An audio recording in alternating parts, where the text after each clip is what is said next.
Hello everyone, welcome to my YouTube channel. In this video, I'll be explaining about the basic tips and tricks that you should know before going into the practical exam and before going to do the systematic qualitative analysis of organic compounds. So in this video, I will just tell you a few tricks which are required so that if you know these tricks, it is easy for you to identify the organic compound within 10 minutes of your analysis. And once you come to know about which compound is given to you, then what you need to do is just do the confirmatory test and confirm that the given compound is correct. That is, the given compound is what you're thinking about. And also, the remaining thing what is left out is you just need to write the tests and then submit your paper in the practical examination. And of course, you need to show some positive test, that is maybe the presence of nitrogen, if nitrogen is present in the compound, or the confirmatory test. So it depends on the examiner, and they may ask you to show the confirmatory test, maybe the precipitate, the red color precipitate which you get, or the white precipitate, or whatever the confirmatory positive test you get, you may need to show. But with these tricks and tips, what you gain from this video is you can get your confidence level can boost up. So once you know what compound is given to you, your confidence level will increase, and thus you can just do the confirmatory test and confirm that the given compound is what you know about by knowing these tips and tricks to identify the organic compound. So let me just explain about how you need to identify the different organic compounds just by looking into the color, or just by doing a few tests and then identifying which is the given compound to you. So now here are the list of compounds which will be given to you in the organic analysis. So here first you need to know the different physical state of these different compounds. So here I have given the list of compounds which may be given to you. Any one of this compound will be given for organic analysis. So we have resorcinol, urea, glucose, aniline, benzoic acid, salicylic acid, benzaldehyde, acetophenone, ethyl benzoate, toluene, chlorobenzene, benzamide, nitrobenzene. So any one of these compounds may be given to you for the analysis in your practical examination. So most of these compounds here, if you just observe, they are white color solids. So if a white solid is given, just by looking into the compound, it is impossible for you to tell, okay, which compound is given to you without performing any tests. So now let me just explain in this video, just by looking into the compound and also by performing a few tests, maybe 1 or 2 tests for the given compounds, how you can identify which compound is given to you. So now, in the next coming slides, let me just show how these different compounds look like. So among these different list of compounds, 2 or 3 compounds you can just identify by looking into the compound. Just by looking into the color of the compound, you will be able to identify which compound is given to you. So here, the first step is you're going to identify the physical state of the compound. So first of all, in the given list of compound, you should know which compounds are liquid in the room temperature and which compounds exist as solids in the room temperature. So let me just show the physical state of these different compounds. So resorcinol, suppose if resorcinol is given to you, it is a pink color solid. So just when a solid is given to you and it is pink in color, then you easily identify that the given compound is resorcinol. So if you get this resorcinol compound, you are the luckiest one. So just you see the compound, if it is pink, you know it is resorcinol. So directly go for testing of phenols, that is group 1. And once you get the positive results, you can just show it to the examiner and write down the test and submit your paper. So resorcinol, it is very easy. Just by looking into the compound, you know which compound is given to you.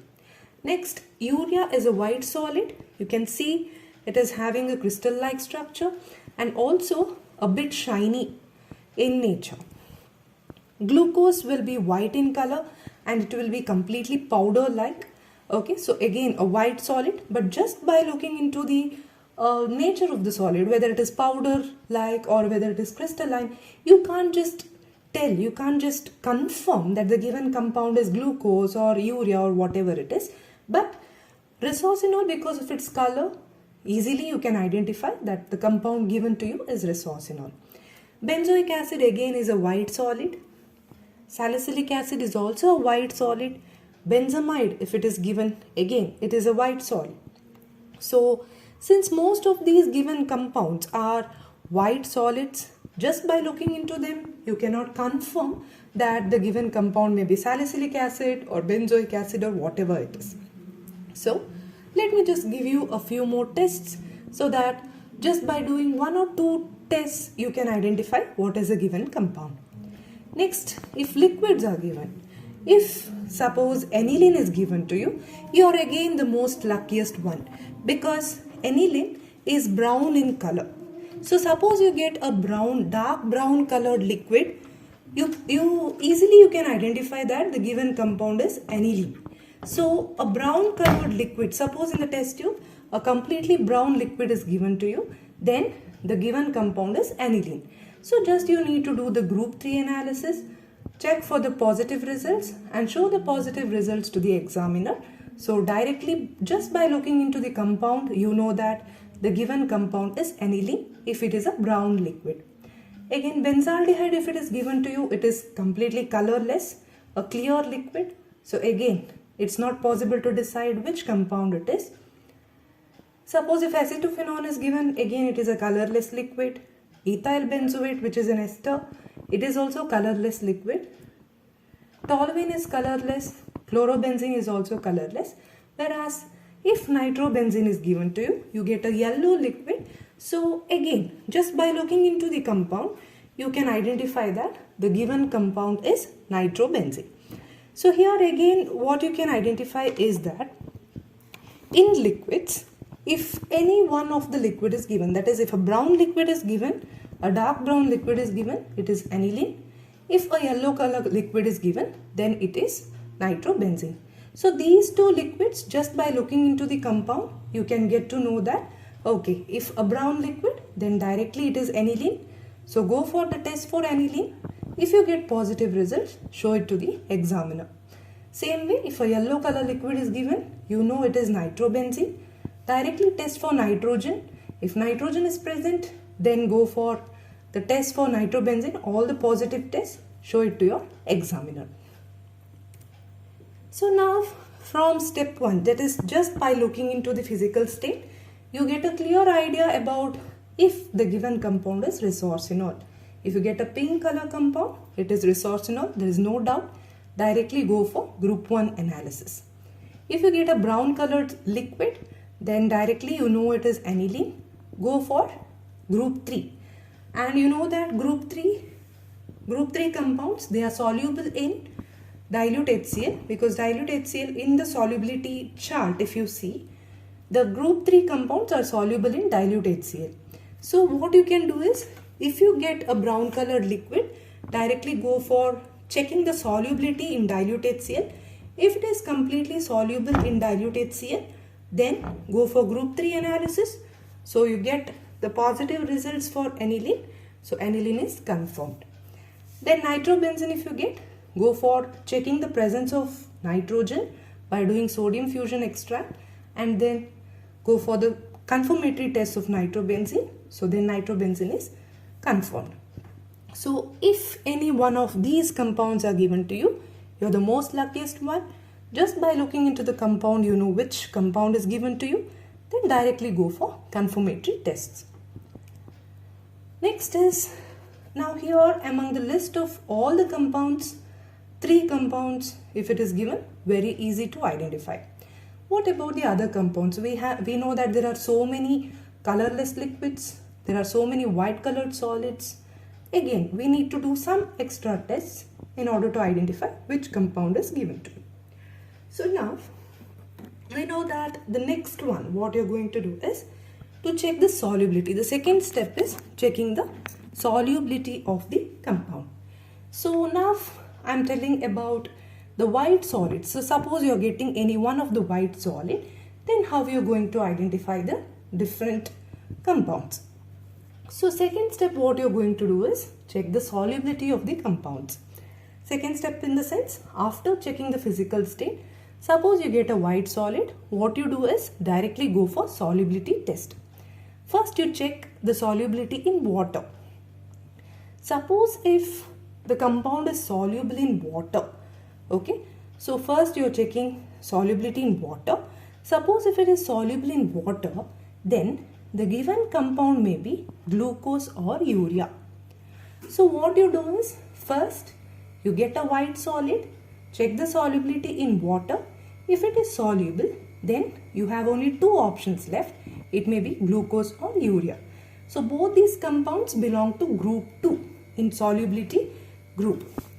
So what you do is, now again you need to find out whether your compound is glucose or whether it is urea, because both are belonging to group 2. So now what you do is, you do the red litmus paper test.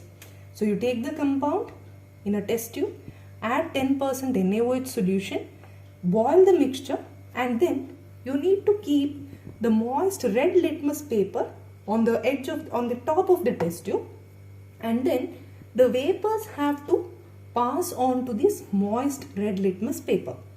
So if the red litmus paper turns into blue, then you know that the compound is urea.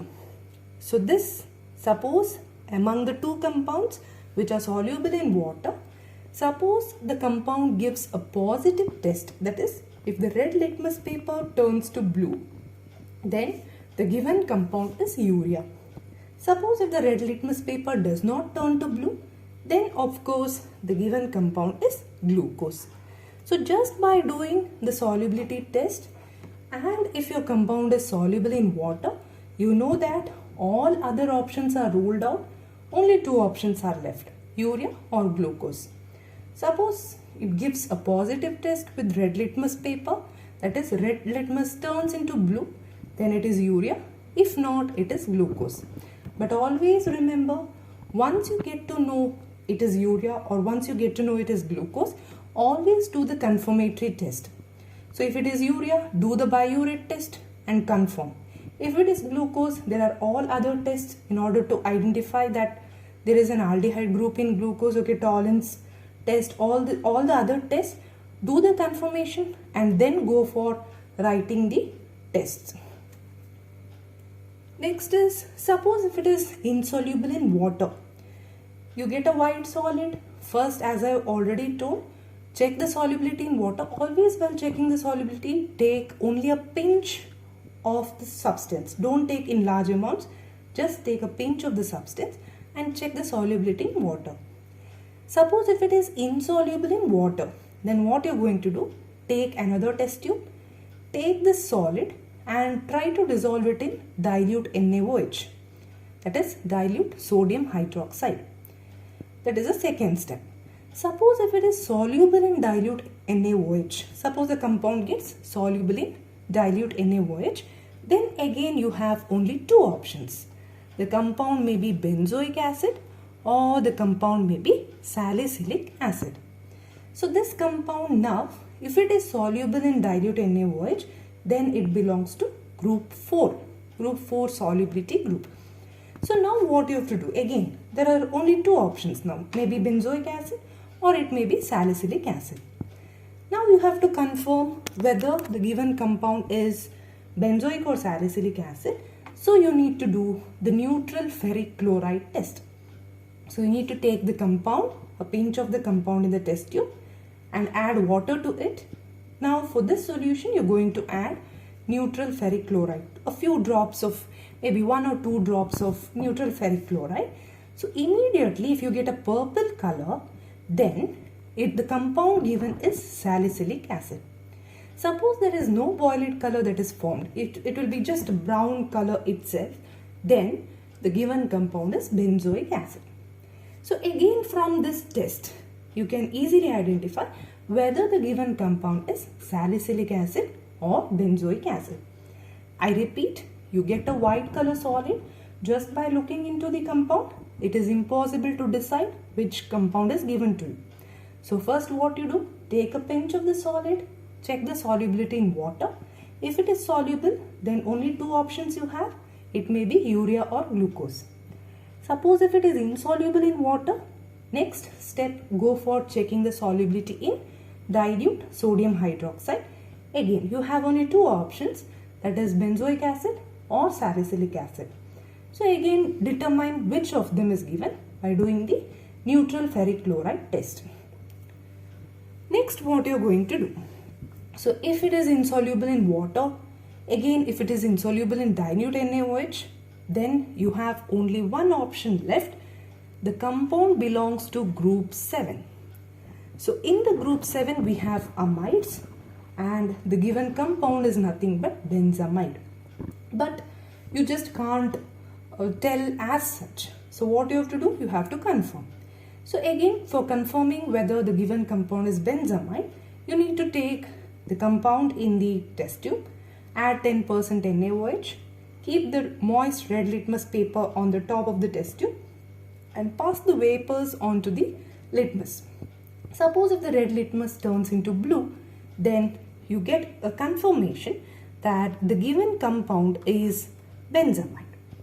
Okay, so here by these simple tests, you can identify which are the given compounds. That is, if it is soluble in water, two options, glucose or urea. Find out and confirm by making use of the red litmus test. Next, suppose if it is insoluble in water, check for solubility in dilute NaOH. Again, you have only two options, benzoic acid or salicylic acid.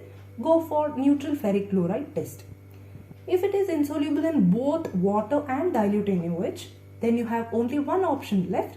The given compound is benzamide. But confirm it by making use of the red litmus paper test.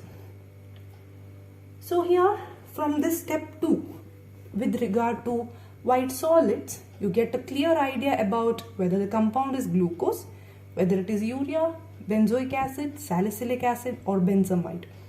And by the end of this steps, you can easily identify, okay, nitrobenzene, it is a yellow liquid, resorcinol is a pink solid, okay, nitrobenzene is repeated, so one more is aniline, it is a brown liquid, glucose, urea, benzoic acid, salicylic acid and benzamide. So next is, here up to here I have explained, suppose you get any solid, how you are going to identify. Now suppose you get a colorless liquid, then how you are going to identify the different liquids. So here also very simple. First, suppose you get a colorless liquid, check the solubility of the liquid. So now first step, go for checking the solubility of the liquid in concentrated sulfuric acid. Suppose if the liquid is soluble in concentrated H2SO4. So how do you check the solubility of a liquid? So solubility of a solid is very easy. If the compound dissolves in the particular liquid, then you know it is soluble. Suppose you have to find out solubility of the liquid. Then how you are going to decide? A liquid is said to be soluble in a particular solvent when a complete clear solution is formed. There should not be any bubbles formed. Okay, there should not be any two layers that are formed after you mix the liquid with the solvent. If a clear homogeneous mixture is formed, that is a clear solution is formed after the liquid has been dissolved in the solvent, then you know that the liquid is soluble in the given solvent. So here you are taking the solvent concentrated sulfuric acid. So check the solubility of the liquid in concentrated sulfuric acid. And always when you check the solubility, take one part of the liquid and 3 parts of the solvent, so that you get a clear idea about the solubility of the liquid in that given solvent. So now, if the liquid is soluble, if the given liquid to you, it is soluble in concentrated H2SO4, then we have only 3 options. That is, the given compound may be benzaldehyde, it may be acetophenone or ethyl benzoate, which is an ester. All these 3 compounds belong to group 5 in the solubility chart. So again you need to find out whether it is benzaldehyde, whether it is acetophenone or ethyl benzoate by doing one more test. I'll explain it later. Suppose if your liquid is insoluble in concentrated H2SO4, then the given compound may be toluene or chlorobenzene. So all these liquids are colorless liquids. So just by doing the solubility test, again you can divide these liquids into two groups. If it is soluble in concentrated sulfuric acid, you have only three options: benzaldehyde, acetophenone, ethyl benzoate. If it is insoluble in concentrated H2SO4, you have only two options: toluene and chlorobenzene. Now how to identify individually whether the given compound is benzaldehyde, whether it is acetophenone, or whether it is any one of this: toluene, chlorobenzene or ethyl benzoate. So all these liquids belong to group 5. So suppose if the compound is soluble in concentrated sulfuric acid, next step is you're going to do the 2,4-DNP test, that is 2,4-dinitrophenylhydrazine test. You take the compound, the liquid, and add 4 to 5 drops of 2,4-DNP reagent. Suppose you get an orange, okay, or yellow or reddish, any one of this colored precipitate, then this precipitate is formed only with carbonyl compounds. So here we know that the carbonyl compounds are benzaldehyde or acetophenone, because both of this, benzaldehyde is an aldehyde, acetophenone is a ketone. Both of these have a carbonyl group. So these carbonyl compounds will combine with 2,4-dinitrophenylhydrazine to form 2,4-dinitrophenylhydrazones. Because of the hydrazones that are formed, we get this yellow or reddish precipitate. When you just observe, you can see somewhat orange colored precipitate that is formed when you perform this test. So suppose if this precipitate is formed, then again the one of the compound is ruled out, that is ethyl benzoate is absent. So it may be only benzaldehyde or acetophenone. Suppose there is no precipitate that is formed with the DNP, then you have only one option left. The given compound is ethyl benzoate. So ethyl benzoate is an ester. So once you get to know the compound may be ethyl benzoate, of course confirm it by performing the other test for esters and then report the result. Now you have two options. Suppose the compound is soluble in concentrated sulfuric acid and you do the DNP test and you get the precipitate. Now you have two options: benzaldehyde or acetophenone. To confirm this, you need to do the Schiff's test.